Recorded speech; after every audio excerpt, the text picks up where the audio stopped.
In our final segment today, you'll get to know a member of the Fort Wayne TinCaps starting rotation who has one of the best changeups you'll find in the Padres farm system. Not only is he a pretty quirky and funny guy, but he's also a versatile pitcher too. That's something that pitching coach Bert Hooten says he really likes about Matt Shepard. He started in the bullpen, but because of injury or advancement, Fort Wayne has needed to make adjustments to its starting staff. Last year, before he was drafted in the 31st round, Shepard was a starting pitcher at Tennessee Tech, and now the native of just a small town, Bristol, Tennessee, finding his way here in a much bigger city in Fort Wayne as a member of the starting staff for the TinCaps.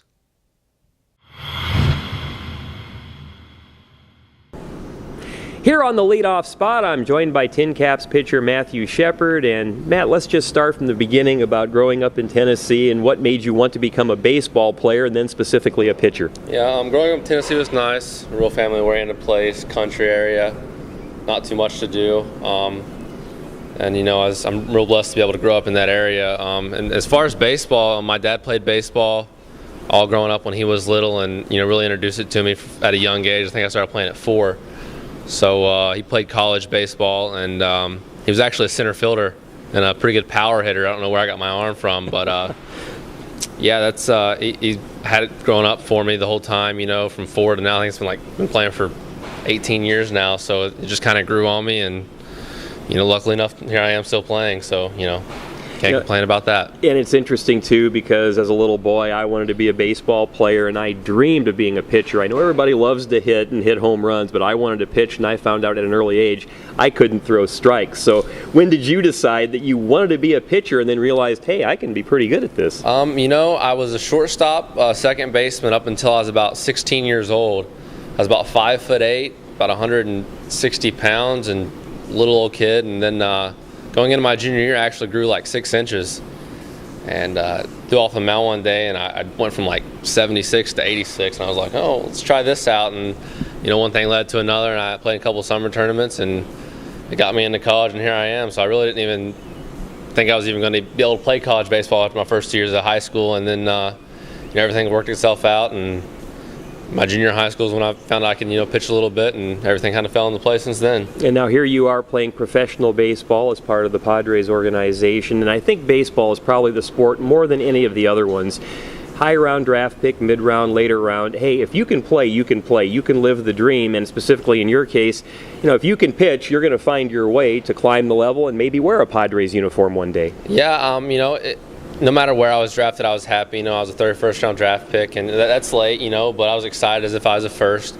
Obviously, the signing bonus isn't there, being a senior in college, but, like you said, growing up as a little kid, you dream of just even hearing your name called out, and it was great for my family and me, great experience when that happened. And, yeah, as far as pitching, once you're drafted, everybody's on an even level, it's who performs, and right now I've been blessed the opportunity, get a couple starts in here lately, and show what I can do, and hopefully I continue to do that, and hopefully I can move up soon. And it's interesting because when you have a roster, whatever professional level, you have 5 or 6 starters, middle relief, maybe the 8th inning bridge guy, and then the closer.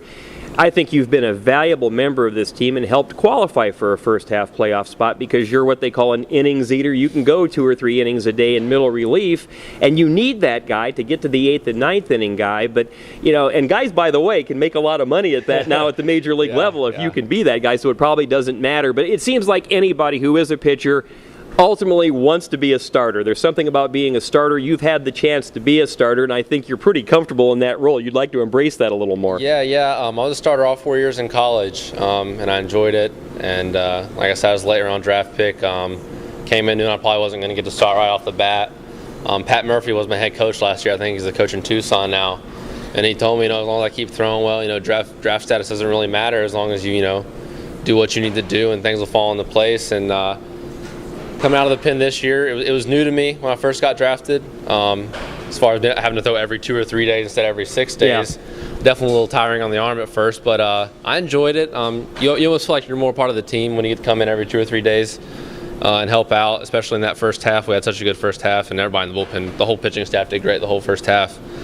And they told me about last week I was going to be a starter. And it's nice, to get the ball at the beginning of the game and know you can, go 5-6 innings. First start didn't work out like I wanted it to. Couldn't get one more out to get the win there. all the starters were giving me, hard time because they've been losing 1-1 games, no decisions, and I got 9 runs on my first start.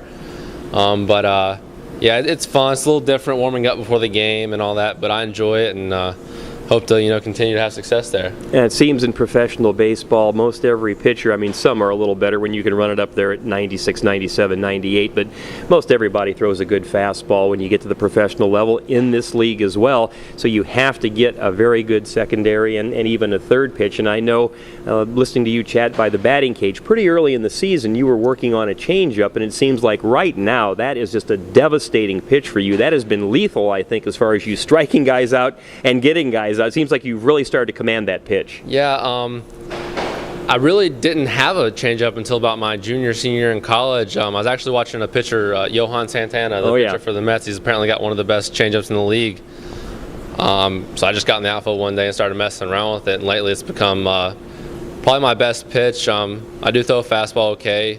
Have trouble with location sometimes, but the changeup's something I can go to behind in the count, ahead in the count when hitters looking for fastballs, and get back in the count and help maybe get a ground ball and not have a high pitch count. And that's definitely something that especially helped me coming out of the pen. Hitters aren't going to see me twice, and I don't have to worry about them coming back up and knowing for it. So if they're not sitting on it, I can get away with it, then I can get people out early, and that's where I think my success came out of the pen. And being a starter, I'm going to have to use my fastball more, just to keep my pitch count down. But I thought I used it pretty well last start. Pitch count was okay, but like I said, we'll just build off of it, and this is my first start, so I have some time to work with it, and hopefully my pitch count will be a little more next one. We can go a couple more innings. And clearly the Padres are one of the organizations. They don't spend a ton of money. They don't go out and make huge trades or go splashy with free agent signings. They like to build from within the system. They develop it through the farm, and we've already seen some Fort Wayne TinCaps alumni either make the Padres big club or they're elsewhere in the major league. So I think you're probably comfortable with this organization, especially with the way they like to develop pitchers, that maybe one day you can make it to San Diego. Yeah, it's definitely comfortable knowing that they like to build their big league team off of helping their own players through the organization. As far as play for the Yankees, the Red Sox, something like that. That's every kid's dream to get to play for one of them. But in all reality, if you think about it, those guys are taking the big time free agents, making the big trades, and if you make the big leagues with one of those teams, chances are it's going to be with a different team. You're going to get traded or get released and picked up by somebody else, and that's about the only chance you have of making the big leagues, unless you're a first, second, third round pick. And here, they give it, if you show out, they give you a chance, and that's all you can ask for. Well, my final question too is, it seems like to play professional baseball and to get to the higher level and even pitch and be good at this level, you have to pitch with confidence. It seems like right now you've got supreme confidence, and I think you're confident.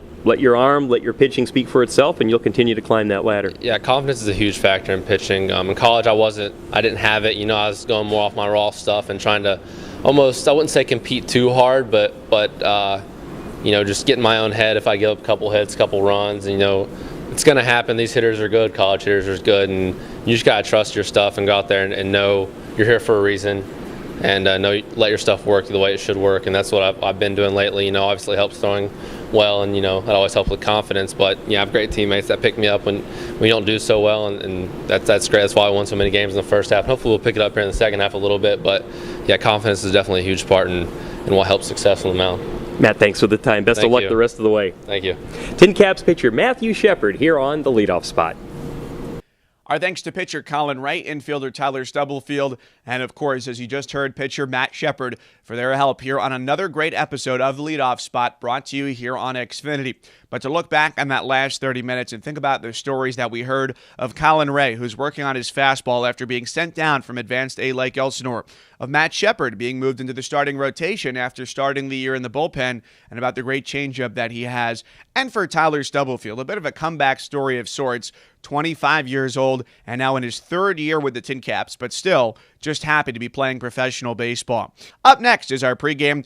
I'll be joined by Kent Hormann. More TinCaps baseball follows this time out right here on Xfinity.